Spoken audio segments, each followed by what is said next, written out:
सिन्दूरारुणविग्रहां त्रिनयनां माणिक्यमौलिस्फुर तारानायकशेखरां स्मितमुखीमापीनवक्षोरुहां पाणिभ्यामलिपूर्णरत्नचषकं रक्तोत्फलं बिभ्रतीं सौम्यां रत्नघटस्थरक्तचरणां ध्यायेत्परामम्बिकाम् अरुणां करुणातरङ्गिताक्षीं धृतपाशां कुशपुष्पबाणचापाम् अणिमादिभिरावृतां मयूखैरहमित्येव विभावये भवानीं ध्यायेत्पद्मासनस्थां विकसितवदनां पद्मपत्रायताक्षीं हेमाभां पीतवस्त्रां परकरकलितहे लसद्हेमपद्मां वराङ्गीं सर्वालङ्कारयुक्तां सकलमभयदां सर्वसम्पत्प्रदात्रीं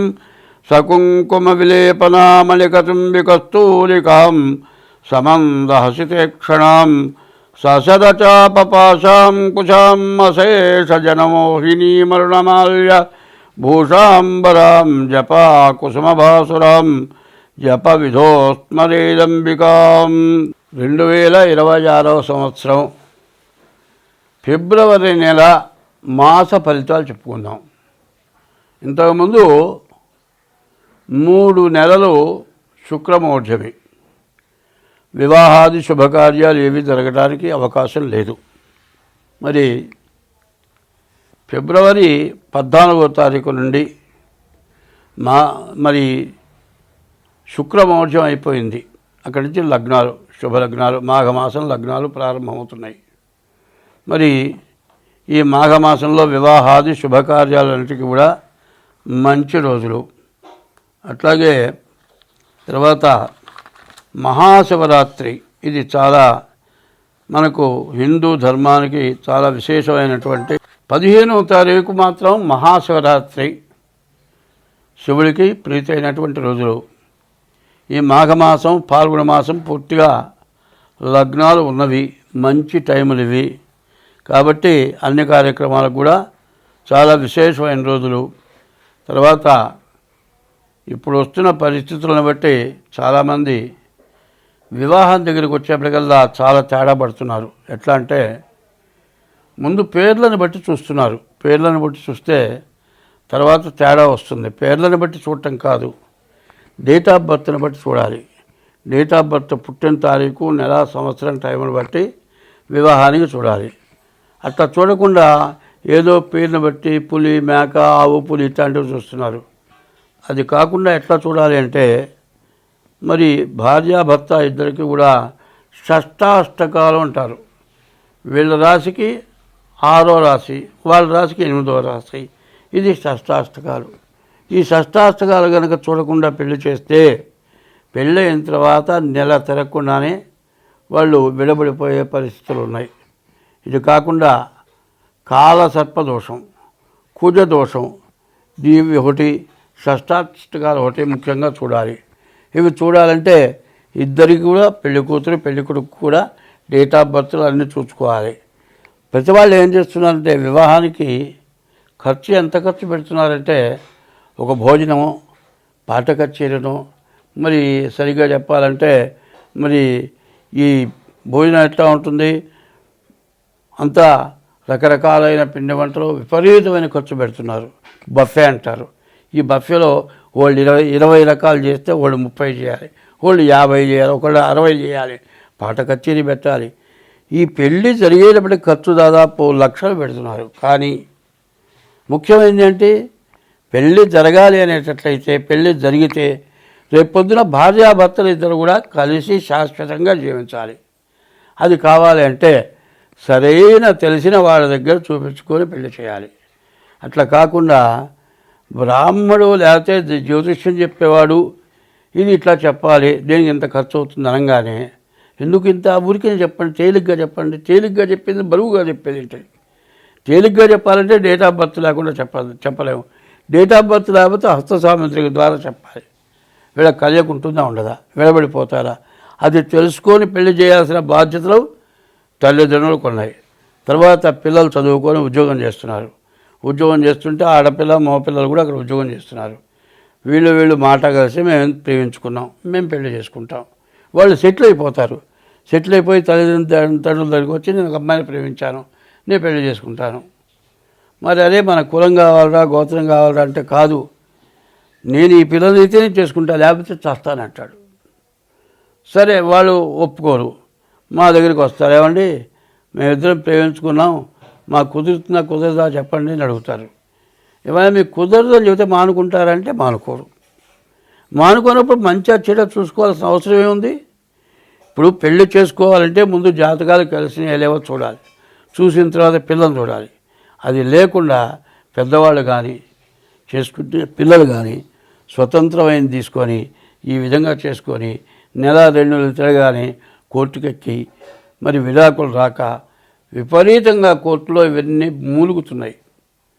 లాయర్లు కూడా విసుక్కుంటున్నారు. కాబట్టి నేను చెప్పబోయేది ఏంటంటే, ఎవరైనా సరే వివాహాలకి టైము కాబట్టి ఈ టైంలో జాగ్రత్తగా డేట్ ఆఫ్ బర్త్ ద్వారా మాత్రం వీరు వివాహానికి కుదురుతుందా లేదా అనేది చెప్పాలంటే మేము చెబుతాం.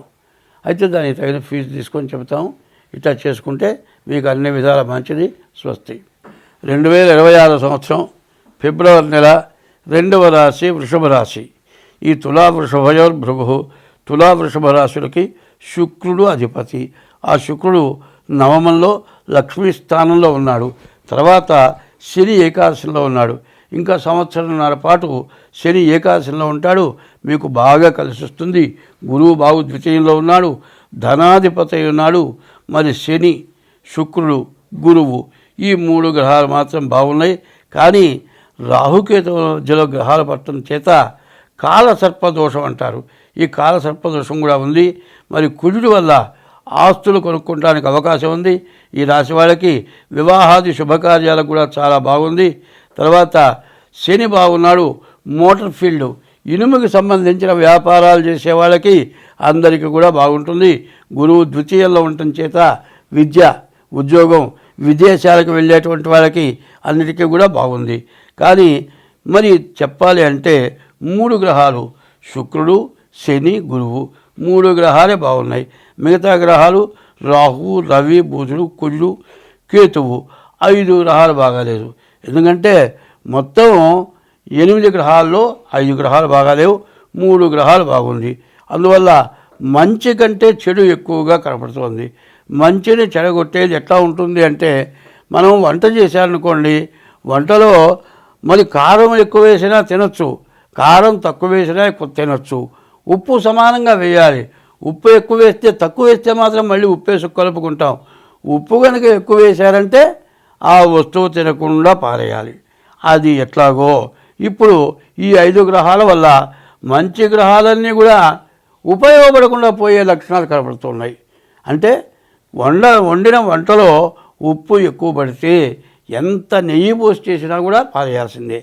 అట్లాగే ఇప్పుడు శని, శుక్రుడు, గురువు ఈ 3 గ్రహాలు బాగున్నాయి. ఈ బాగున్న గ్రహాలను చెడగొట్టడానికి 5 గ్రహాలు పూర్తిగా బాగాలేవు. వ్యాపారం బాగాలేదు, తర్వాత వ్యవసాయదారులకు బాగాలేదు, తర్వాత రవి బుధులు బాగాలేరు. ఏ వ్యాపారం కూడా నిఖరంగా లేదు. రాహుకేతువులు బాగాలేరు. రాక్షస గ్రహాలు. ఈ రాక్షస గ్రహాలు ఎట్లా ఉంటాయంటే, నువ్వు ఎంత మంచి చేసినా మరి నీ మీద శత్రుత్వం ఎక్కువగా ఉంటుంది. మంచివాడు అనుకునేవాడు కూడా నీ మీద కక్ష తెచ్చుకొని నిన్ను ఇబ్బంది పెట్టే లక్షణాలు ఉంటాయి. ఇట్లాంటి పరిస్థితుల నుంచి మీరు తప్పించుకోవాలనే ఉద్దేశంతో చెబుతూ ఉన్నాను. ఈ రాశి వాళ్ళు ప్రత్యేకంగా ఏం చేయాలి అని అంటే, ఇప్పుడు మీరు ఏం చేయాలంటే ప్రతిరోజు కూడా శివాలయానికి వెళ్ళండి. శివాలయంలో ప్రదక్షిణ చేయండి. మారేడు దళాలు శివుడికి ఇవ్వండి. ఇట్లా చేస్తూ ఉంటాం ఒకటి. మీ డేట్ ఆఫ్ బర్త్ ద్వారా మీ జాతకం చూపించుకోవడం ఒకటి. తర్వాత మీ పితృదేవతలు తల్లి తండ్రి ఉంటారు, వాళ్ళకి జాగ్రత్తగా అన్నం పెట్టడం, భార్యని ఇబ్బంది పెట్టకుండా ఉంటాం. ఎందుకంటే ఈ టైంలో ఏంటంటే కొన్ని గ్రహాలు బాగా లేకపోవటం చేత బయటికి వెళ్ళినప్పుడు ఏదో సమస్య, ఏం సమాధానం చెప్పలేని పరిస్థితులు, బాగా ఇబ్బందులు వస్తాయి. వాళ్ళు ఏం చేస్తారు, ఇంటికి వచ్చిన తర్వాత ఇంట్లో భార్య మీదో తల్లిదండ్రుల మీద చూపిస్తారు. అట్లా చూపించేట్లయితే ఇంట్లో కుటుంబంలో కలహం వచ్చిందంటే బయట బతకలేవు, ఇంట్లోనూ బతకలేవు. కాబట్టి ఇటువంటి పరిస్థితుల్లో ఓర్పు అనేది చాలా అవసరం. ఎవరు ఎంత చేసినా, ఎవరు ఎంత ఇబ్బంది పెట్టా ఓర్పుగా నీ పని నువ్వు చేసుకుని వెళ్ళాలి. ఎట్లా ఉంటుందంటే 2 చేతులు ఉన్నాయండి, ఇట్లా చేతికి చేయి తగిలితే శబ్దం వస్తుంది, ఓ చేయి ఎంతసేపు ఊపినా శబ్దం రాదు. అది ఎట్లాగో నీతో తగాదా పెట్టుకోవాలని అనవసరమైన తిట్లో మాటలో మాట్లాడుతూ ఉంటారు. ఆ టైం భార్య కూడా ఎదురు తిరగచ్చు, తల్లిదండ్రులు కూడా ఎదురు తిరగచ్చు, నువ్వు చేసే వృత్తి దగ్గర కూడా ఇట్లాంటి సమస్యలు రావచ్చు. ఇట్లాంటప్పుడు నువ్వు ఓర్పుగా సర్దుకొని వెళ్తేనే నువ్వు బయటపడతావు. కాబట్టి ఈ రాశి వాళ్ళు చాకచక్యంగా నీ పనులు చేసుకోవటమే కాకుండా శని బాగున్నాడు. శని 30 సంవత్సరాలకి ఈ స్థానంలో వస్తాడు. ఈ స్థానంలో నీకు బాగా మేలు జరిగే టైంలో మిగతా గ్రహాలు బాగా లేవు. కాబట్టి డేట్ ఆఫ్ బర్త్ ద్వారా మీ జాతకం చూపించుకోండి. అట్లా డేట్ ఆఫ్ బర్త్ లేకపోతే హస్త సాముద్రిక ద్వారా చూపించుకోండి. అట్లా చూడాలంటే మేము మాత్రం దానికి తగిన ఫీజు ఇచ్చి జాతకం చూపించుకోవాలి. స్వస్తి. పంచాంగ శ్రవణం ఎందుకు చేస్తున్నాం? శ్రీ కళ్యాణ గుణావహం. మన ఇంట్లో మంచి శుభకార్యాలు జరగాలి. శ్రీ కళ్యాణం, సీతారాముల కళ్యాణం చేస్తాం. అది చేసిన తర్వాత మన ఇంట్లో శుభకార్యాలు చేస్తాం. అందువల్ల సంవత్సరాది వచ్చిన తర్వాత ముందు పంచాంగ శ్రవణం చేస్తాం. పంచాంగ శ్రవణం చేసేటప్పుడు దేనికి చేస్తున్నా అనే శ్లోకం ఉంది. శ్రీ కళ్యాణ గుణావహం. మనం ఎప్పుడు కూడా మన ఇంట్లో శుభకార్యాలు జరగాలి, బాధలు ఉండకూడదు. మరి కష్టం, ఏడుపు, మర్చిపోలేనటువంటి బాధలు లేకుండా బాగుండాలి. రిపుహరం, శత్రుత్వం ఎవరితో మనకు లేకుండా ఉండాలి. రిపుహరం. దుస్వప్న దోషాపహం. చెడు కళలు వస్తాయి. రాత్రి వచ్చిన కళ లేచి కూర్చున్న తర్వాత నిజంగా జరిగినట్లే ఉంటుంది. నిజంగా జరిగింది ఎవరో చచ్చిపోయినట్లు కళ కాదు, చచ్చిపోయినారు. ఏరా ఈ కళగా నవ్వరా అంటే నమ్మడు. వాళ్ళకి ఫోన్ చేసి వాళ్ళు బాగున్నారని అన్న తర్వాత కూడా బాధపడతాం. దుస్వప్న దోషాపహం. దుస్వప్నాలు రాకుండా ఉంటాయి. మరి శ్రీ కళ్యాణం శుభం జరగాలి. రిపుహరం, శ్రీ కళ్యాణ గుణాభావం. రిపుహరం, శత్రుత్వం లేకుండా ఉండాలి. దుస్వప్నాలు రాకుండా ఉండాలి. దుస్వప్న దోషాపహం. గంగా స్నాన విశేష పుణ్యఫలం. గంగ ఎవరు? ఈశ్వరుడు నెత్తిన పెట్టుకున్నాడు. ఈశ్వరుడి నుంచి గంగ వచ్చింది. ఆ గంగ ఎక్కడికి వచ్చింది? హరిద్వార్ అంటారు. హరిద్వార్ అంటే విష్ణుమూర్తి పాదాల దగ్గరికి ఆ గంగని వదిలాడు. ఆ గంగలో స్నానం చేస్తే విశేషమైన ఫలితం వస్తుంది. గంగా స్నాన విశేష పుణ్యఫలం. గోదాన తుల్యం రుణం. ఆవు దూడతో కూడిన ఆవుని దానం ఇస్తే చాలా విశేషమైన పుణ్యం వస్తుంది. గోదాన తుల్యం రుణం. తర్వాత ఆయుర్వృద్ధి శుభకరం. ఆయుష్ పెరుగుతుంది. సంతాన సంపత్కరం. సంతానం మంచివాళ్ళుగా ఉంటారు, బాగా పైకొస్తారు. సంతాన సంపత్కరం. శ్రీకళ్యాణ గుణావహం. రిపుహరం. దుస్వప్న దోషాపహం. నానాశాస్త్ర విశేష పుణ్యఫలం. ఎన్నో శాస్త్రాలు మనం చూడకపోయినా చదవకపోయినా ఎన్నో శాస్త్రాలు చదివినటువంటి ఫలితం వస్తుంది. నానాశాస్త్ర విశేష పుణ్యఫలం. గోదాన తుల్యం రుణం. ఆయుర్వృద్ధితముత్తమం. ఆయుష్ పెరుగుతుంది. ఆయుర్వృద్ధితముత్తమం. సంతాన సంపత్కరం. సంతానం మంచివాళ్ళు అవుతారు. సంతాన సంపత్కరం. నానాశాస్త్ర సుసాధనం. అన్ని శాస్త్రాలు సూచించడం అవుతుంది. నానాశాస్త్ర సుసాధనం. పంచాంగం ఆకర్ణితాం. ఈ పంచాంగం వింటే సంవత్సరాది పండుగ రోజున అంత విశేషమైన ఫలితం వస్తుంది. సరే, ఆ రోజున దేవుడికి దీపారాధన చేసి పూజ చేస్తాం. పూజ చేసిన తర్వాత పచ్చడి అంటారు. పచ్చడి కాదు, వేప ప్రసాదం. వేప చేదు, మామిడికాయ పులుపు. తర్వాత వేప చేదు కాదు, వేప పువ్వు వగరు ఉంటుంది. వగరు, పులుపు, చేదు. పులుపు అనేదానికి మామిడికాయ పులుపు. తీపికి బెల్లం వేస్తున్నారు, తేనె వేయాలి. ఇది అంతా కలిసి చేదు, వగరు, పులుపు, తీపి ఇవన్నీ కూడా చూడాలి. మరి ఏదైనా మనం శుభకార్యం చేసుకుంటే తీపి పెడతాం, తీయగా ఉంటే సంతోషంగా ఉంటుందని. చేదంటే ఏదైనా చెడు జరిగితే చేదు. ఇట్లాంటి చేతులన్నీ కూడా వస్తుంటాయి. మంచి చెడులన్నీ కూడా ఓర్చుకొని ఈ సంవత్సరం అంతా మనం బాగుండటం కోసమని సంవత్సరాది పండుగ రోజున పంచాంగ శ్రవణం చేస్తాం. పంచాంగ శ్రవణం కూడా చెప్పబడుతుంది. ఇది చెప్పింది బాగా గుర్తుపెట్టుకోండి. పంచాంగ శ్రవణం తప్పనిసరిగా సంవత్సరాది పండుగలో చేయండి. మీకు అన్ని విధాలా బాగుంటుంది. స్వస్తి.